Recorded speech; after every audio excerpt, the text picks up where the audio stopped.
अस्सलाम वालेकुम गाइस। और आज की इस वीडियो में हम बात करेंगे पैरासाइट एसईओ। ठीक है, तो इसमें क्या क्या अपडेट आए हैं, मतलब और क्या क्या हो रहा है आजकल, तो उसके बारे में हम बात करेंगे। ठीक है, तो वीडियो को स्टार्ट करने से पहले चैनल को सब्सक्राइब कर दें, बेल नोटिफिकेशन ऑन कर लें। ठीक है, और वीडियो में लास्ट तक बने रहें जिससे कि आपको जो है ना एक कंप्लीट इन्फॉर्मेशन मिल सके इसके बारे में। तो चलिए ठीक है, वीडियो को स्टार्ट करते हैं। अब मुझे यहाँ पर जो है ना पैरासाइट एसईओ 2.0 क्यों कहा गया है, क्योंकि ये चीज़ जो है ना अब अपग्रेड हो गई है। और अब क्या नया हो रहा है आजकल, देखो पहले जो होता था उसे तो छोड़ दो, आप जो अब नया हो रहा है ना आजकल पैरासाइट में, कि लोग क्या क्या कर रहे हैं और किन वेबसाइट का यूज़ करके अपने कीवर्ड्स वगैरह रैंक करा रहे हैं। ठीक है, तो सबसे पहले जो पॉइंट आता है हमारे पास कि देखो ये सबसे पहला पॉइंट है सास और जो नो कोडेड वेबसाइट होती है ना, मतलब क्या होता है ना, कुछ ऐसी वेबसाइट होती हैं जो हमें सब डोमेन प्रोवाइड करती हैं और जहाँ पर आप फ्री में वेबसाइट बना सकते हो। ठीक है, तो जैसे वेबफ्लो है, हबस्पॉट है, कैनवा है, कार्ड, नोशन, ये सब है, और एक गोडैडी भी प्रोवाइड करता है। ठीक है, तो ऐसी बहुत सारी वेबसाइट्स हैं जो ये सब डोमेन प्रोवाइड करती हैं, और कुछ लोग क्या करते हैं ना, इन्हीं का यूज़ करके पैरासाइट क्रिएट करते हैं। ठीक है, और एक वेबसाइट पे काम नहीं करते, वो मल्टीपल पैरासाइट जनरेट करते हैं, मतलब साइमल्टेनियसली, मतलब क्या है ना, वो कंटिन्यू जनरेट करते रहते हैं पैरासाइट, और वो इनकी अथॉरिटी का यूज़ करके रैंकिंग लाते हैं, और रैंकिंग आती भी है। आप देखोगे बहुत सारे कीवर्ड्स पे जो है ना ऐसी कुछ सब डोमेन रैंक कर रहे होंगे, जो कुछ तो गोडैडी के मैंने भी देखे हैं। ठीक है, और बहुत सारे कीवर्ड है, कीवर्ड तो मैं नहीं बताऊंगा आपको कि कौन से हैं कौन से, वो आप खुद से देख सकते हो। और हमारा जो नेक्स्ट गवर्नमेंट और एजुकेशनल पोर्टल्स जो होते हैं ना, उनका भी बहुत यूज़ हो रहा है आजकल, और उनका भी यूज़ करके लोग जो है रैंकिंग लाते हैं। अब उसमें दो हैं, इसमें पैरासाइट भी करते हैं लोग और वेबशेल भी करते हैं। ठीक है, गवर्नमेंट साइट के लिए।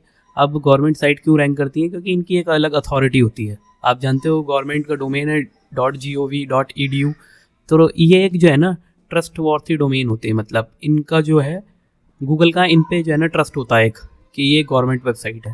ठीक है, तो इसलिए इनकी रैंकिंग बहुत फास्ट आती है। अगर आज आपने पेज बनाया इन वेबसाइट पे, तो वो 24 आवर में रैंक कर जाता है पर्टिकुलर कीवर्ड पे। कीवर्ड की डिफ़िकल्टी अगर हाई भी होती है ना, तब भी जल्दी रैंक कर जाते हैं। ठीक है, और दूसरा आता है हमारा, फिर थर्ड नंबर पे है foundation and non profit organisation होती हैं। आपने देखा होगा कोई एनजीओ वगैरह की वेबसाइट होती है, उनका यूज़ कर लेते हैं लोग, उन पे जो है ना अपने आर्टिकल्स वगैरह डाल देते हैं, या कोई डॉक्यूमेंट अपलोड करके उसे रैंक करा लेते हैं। जैसे आजकल पीडीएफ का चल रहा है, पीडीएफ यूज़ करते हैं लोग, पीडीएफ अपलोड करके और उसे रैंक करा लेते हैं। ठीक है, और फोर्थ नंबर पे हमारा जो आती हैं मेजर पब्लिशिंग प्लेटफॉर्म। ठीक है, तो आजकल देखा होगा तो आपने मीडियम या लिंक्डइन पल्स आर्टिकल या फोरम साइट बहुत यूज़ हो रही हैं आजकल। ठीक है, और लिंक्डइन पल्स तो एक टाइम पे बहुत ही यूज़ हुआ है। ठीक है, क्योंकि लिंक्डइन के जो हम आर्टिकल, और मैंने भी बहुत सारे आर्टिकल लिंक्डइन पल्स पर रैंक कराए। ठीक है, एक मेरा पहले आर्टिकल था ब्लैक हैट एसईओ सर्विस, उस पर रैंक करता था एक आर्टिकल, और वो जो है ना टॉप 5 में ही आया करता था।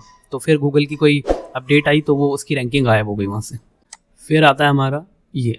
ठीक है, अब रिव्यू साइट्स क्या होती हैं, और बिजनेस डायरेक्टरी आपको पता है कुछ ऐसी वेबसाइट है जैसे ट्रस्ट पायलट है, G2 है, ठीक है, येलो पेज, कैपिटेरा, और Google my business website, Google my business है। ठीक है, अब लोग क्या करते हैं ना, इन पे प्रोफाइल क्रिएट करके और इन्हें भी रैंक करा लेते हैं।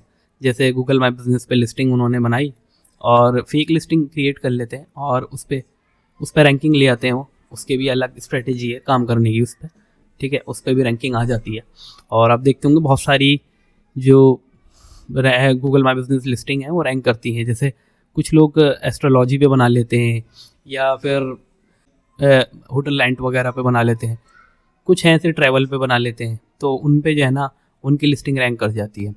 ठीक है, पर वो एक लिमिटेड टाइम पीरियड के लिए रैंक करती है, हमेशा नहीं रहती।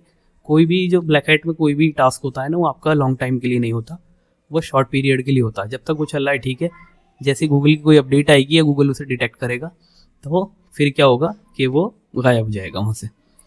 अब देखो इसमें एक चीज़ मैंने मेंशन नहीं करी, वो मैं आपको बताता हूँ। अब लोग क्या करते हैं ना, जैसे ये सब डोमेन है, सब डोमेन पे इन्होंने वेबसाइट क्रिएट कर ली यहाँ पे, तो क्या करते हैं, कुछ रीडायरेक्शन भी यूज़ करते हैं, कि मतलब अपनी मनी वेबसाइट है उस पर रीडायरेक्ट करके और उस पर यूज़र को विज़िट कराते हैं। तो इसमें क्या होता है ना, नॉर्मल रीडायरेक्शन करोगे तो वो क्या है, गूगल डिटेक्ट करता है उसे और बहुत जल्दी पकड़ लेता है उस चीज़ को, ठीक है। तो यहाँ पर फिर क्लॉकिंग वगैरह यूज़ होती है और उसका यूज़ करके लोग उसे जो है ना विजिटर को अपनी वेबसाइट पर विजिट कराते हैं, ठीक है। अब वहाँ क्लॉकिंग में ही होता है कि गूगल बोट वगैरह जो है वो ब्लॉक हो जाते हैं, वो विजिट नहीं कर पाते उस वेबसाइट पे, तो उन्हें इस बात का पता भी नहीं चलता कि हाँ कोई रीडायरेक्शन यूज़ हो रहा है, ठीक है। यहाँ पर जो है ना आप देखो, इसमें जो है ना पैरासाइट में काफ़ी अपडेट आ चुके हैं और कुछ नया नया यूज़ हो रहा है और बहुत सारी चीज़ें आजकल लोग यूज़ करते हैं, ठीक है। अब ऐसा नहीं है कि आप इन्हीं वेबसाइट का यूज़ करके रैंकिंग लाओ, और भी बहुत सारी वेबसाइट हैं, अलग अलग वेबसाइट का यूज़ करके लोग रैंकिंग लाते हैं और वो लिमिटेड टाइम पीरियड के लिए होती है, फिर उसके बाद वो रैंकिंग चली जाती है। तो चलिए ठीक है, फिर नेक्स्ट वीडियो में मिलते हैं। आज की वीडियो में इतना ही था, और किसी को कोई प्रॉब्लम आ रही है समझने में या कुछ समझ ना आया हो वो मुझे कमेंट कर सकता है, और टेलीग्राम चैनल भी ज्वाइन कर सकते हैं, अगर उसका भी मैंने डिस्क्रिप्शन में लिंक है। तो चलिए ठीक है, नेक्स्ट वीडियो में मिलते हैं, फिर देखते हैं नेक्स्ट कुछ और अपडेट आती है तो मैं आपको शेयर करता हूँ। Okay bye.